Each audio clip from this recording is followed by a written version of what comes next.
ನಿನ್ನೆ ನೈಟ್ ಮಳೆ ಆಗಿತ್ತು, ಎಲ್ಲರಿಗೂ ಗೊತ್ತೈತಿ. ಮನೆ ಮುಂದೆ ರಾಡಿ ಚಿಕ್ಕ ಚಿಕ್ಕ ಹಾಳಾಗಿತ್ತು. ಮನೆ ಮಾಡ್ಕೊಂಡು ಅಲ್ಲೇ ರಾಡಿ ಆಗಿತ್ತು. ಈಗ ನಾವು ನಮ್ಮ ದೋಸ್ತರ ಅಂಗಡಿ ಚಾ ಬಿಡ್ಬೇಕು ಹೊಂಟೇವಿ. ಇವ್ರ ಗಾಡಿ ಇರಲಿಲ್ಲ, ಮತ್ತೆ ಪಿಕಪ್ ಮಾಡ್ಕೊಂಡ್ ಬಂದೀನಿ. ಈ ರೋಡ್ ಮೇಲೆ ಹುಡುಗಿಯರು ಒಂದು ಸ್ವಲ್ಪ ಹುಷಾರಿಲ್ಲವ್ರಿ, ಯಾಕಂದ್ರೆ ನೀರು ಏನಾರ ಸಿಡಿದಂದ್ರೆ ಗಾಡಿಯಿಂದ ನಿಮ್ಮ ಮೇಕಪ್ ಎಲ್ಲ ಹಾಳಾಕಿ. ಇವ್ರಿಗೆ ಸಂತಿ ತೊಗೊಂಬತ್ತು ಅಂಗಡಿ ಕಳಿಸಿರ ಇಲ್ಲಿ ಕ್ಯಾಶೆಡ ಗೊತ್ತಿರ್ತಾರ ನೋಡ್ರಿ. ಸೋನು ಬಿಲ್ ಕೊಡೋದು ಬರ್ತೈತೆ ಹೆಂಗೆ ದೂರ ಅಡ್ಡಾಡತ್ತ ನೋಡ್ರಿ ಚಾದು. ಈಗ ನೈಟ್ ಡ್ಯೂಟಿ ಮಾಡಿ ಪಾಪ ರೆಸ್ಟ್ ಮಾಡತೈತಿ. ಇವ್ರು ಪಾಪ ಗಾಡಿ ಮೇಲೆ ಸಾಮಾನು ತರಕ ಭಾಳ ಒದ್ದಾಡತ್ತಿದ್ರು. ಅದೇ ಟೈಮಲ್ಲಿ ನಮ್ಮ ಗೌಡ್ರು ಮತ್ತೆ ಸೋನು ಹೋಗಿ ಅವ್ರಿಗೆ ಹೆಲ್ಪ್ ಮಾಡಿದ್ರು. ಈಗ ಮುಂಜಾನಾಗೈತಿ, ಅದಕ್ಕೆ ನಾನು ಗುಡ್ ಮಾರ್ನಿಂಗ್ ಹೇಳಕ್ ಬಂದಿತ್ತು. ಇದೇ ಟಿ ಬೆಂಚಿಗೆ ಹೋಗು ರೋಡ, ASP ಕಾಲೇಜ್ ಸೀದಾ ಬಂದು ಯಶೋಧ ಹಾಸ್ಪಿಟಲ್ ಅಪೋಸಿಟ್ ಫ್ಲೈವರ್ ಕೆಳಗಿಂದ ಒನ್ ವೇ ಒಳಗೆ ಹೋದ್ರ ಟಿ ಬೆಂಚ್ ಬಂದ್ಬಿಡ್ತೈತಿ. ಸೋನು ಚಾ ಕುಡಿಯೋಣ ಬಿಲ್ ಕೊಡ್ಬೇಕಂತ ಅನ್ಸಿದ ಹಿಂದೆ ಅಡ್ಡಾಡತ್ತ ನೋಡ್ರಿ, ನಾ ಬರಾತಿಲ್ಲ. ಇದೇ ನೋಡ್ರಿ ಟಿ ಬೆಂಚ್ ಕೆಪೆ. ಪಾರ್ಕಿಂಗ್ ಮಾಡಾಕ ರಗಡ್ ಜಾಗ ಐತಿ, ಕುಂದ್ರಾಕ ನಿಂದ್ರಾಕ ರಗಡ್ ಜಾಗ ಐತಿ ನೋಡ್ರಿ.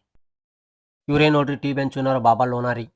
ಇಲ್ಲಿ ತಿನ್ನಾಕ ಕುಡ್ಯಾಕ ಏನೇನ್ ಸಿಗ್ತಾ ನೋಡೋಣ ಬರ್ರಿ. ನಾ ಇಲ್ಲಿ ಬಂದ್ಮೇಲೆ ಹೇಳಿದಂದ್ರ ಒಂದು ಕಾಶ್ಮೀರಿ ಚಾ, ಒಂದು ಚೆನ್ನ ಡ್ರೈ, ಒಂದು ಚಾ.